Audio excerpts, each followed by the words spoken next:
Let's go back to the one in Batley, though. Bring into the conversation Ahmed Hussein, who's a spokesperson for Muslim Public Affairs Committee UK. What do you think of this report that this teacher now still can't go to work and has a new identity and is still in hiding? Good morning. Good morning, Nick, and thanks for inviting me on. So what needs to be understood here is that the school's own investigation revealed that the same resources had been used on more than one previous occasion. But we're not talking about the incident that happened in 2020 or 2019 or earlier. We're talking about 2021.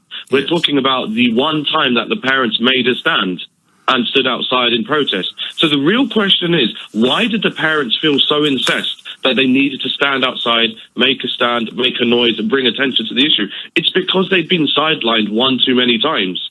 The investigation by the school had said that the resources had been prepared without their vetting. They had been prepared, and the resource, the specific resource in particular, it was the Charlie Hebdo image of the final Prophet Muhammad, peace be upon him, the bomb in a turban drawing. The investigation said that, look, we could have done without this particular drawing. The lesson in question was about blasphemy. And, a conversation can be had about blasphemy in an academic setting without using the most provocative image that you can do so.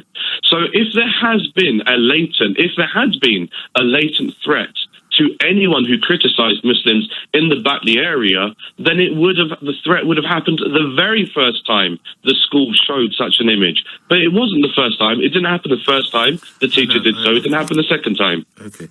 But why is it that feelings run to a level that this man has had to be given a new identity and police confirmed he's living in hiding? So I understand that for most of your audience, perhaps it's out of your range of experience, understanding why Muslims have such respect for our final Prophet Muhammad, peace be upon him. Liken it, for example, with the outrage we saw around Harry and Meghan criticising the royal family. Or liken it to how some people might feel if some idiot walked around with a Russian flag outside the Ukraine embassy. Mr. Hussein, Jeremy Clarkson is not going to be given a new identity for his vile comments about Meghan. No. So and I ask again, why does it excite that level of fury? Well, because it's a red line for us, just as there's a red line for every community. Every community, look, every community that has a sense of identity. Where's the red line for Christianity? Well, I mean, you'd have to bring in a theological expert for that. I mean, as Muslims, we would also say that, look, we respect the Prophet Jesus, peace be upon him as well. But if you're trying to draw a comparison here, then you have to look at who are the ones throwing out the death threats. Was it the parents? Was it the community members throwing out the death threats at the teachers? Or was it outliers in the community, just as there have been outliers and idiots throwing death threats at Harry and Meghan, throwing death threats at Russians on the street? Would you disagree with me? No, obviously, but those death threats to Harry and Meghan were not incited. The point you made was as if it was Jeremy Clarkson. Are you sure they weren't incited?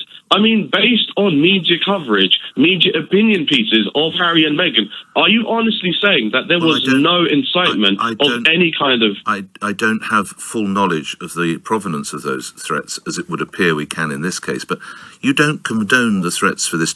This teacher clearly got it wrong.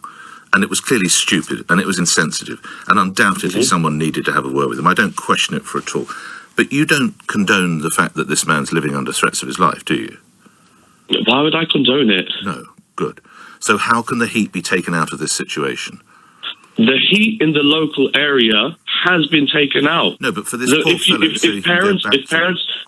There was, look, journalists who actually spoke to parents on the ground at the time of the incident said that the school's investigation was what was needed, and redressing the situation, redressing the curriculum, the resources that were being used, that was what was important. But the issue also needs to be raised here. Why were the parents incensed to the point of protesting on the street? It's because it was not the first time. No, I hear you, and I'm absolutely on the same page. Clearly, this material was not appropriate, but it's the escalation that would concern some. Thank you for your time, Ahmed. Ahmed Hussein is with the Muslim Public Affairs Committee UK. We'll explore that